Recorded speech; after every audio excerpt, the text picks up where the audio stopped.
Dans son cabinet d'INI, Dominique n'a pas eu à traiter beaucoup de cas de rougeole, seulement un malade en 2010 et 2 cette année. Forte fièvre et éruption cutanée sont les 2 principaux symptômes de cette maladie virale qui peut s'avérer fatale si elle se complique. Elle peut ressembler à d'autres maladies, d'autres maladies qui donnent des boutons de la même façon.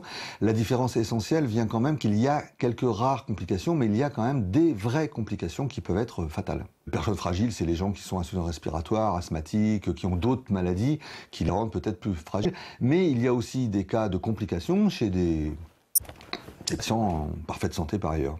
Ces dernières années, une augmentation importante du nombre de cas, plus 300%, a été recensée. Pourtant, un vaccin existe, le ROR, rougeole au rayon rubéole, et les médecins ne cessent de répéter qu'il fonctionne. Pour justement renforcer l'efficacité de ce traitement préventif, la fréquence des injections a été changée.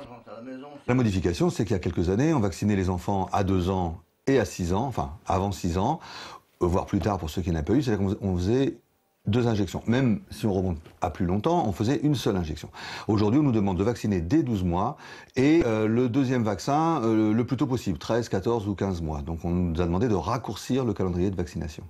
D'après les études, la principale cause de la recrudescence de la rougeole est due à une absence de vaccination ou de l'injection de la 2e dose durant l'enfance. Pour info, le vaccin peut se faire même à l'âge adulte.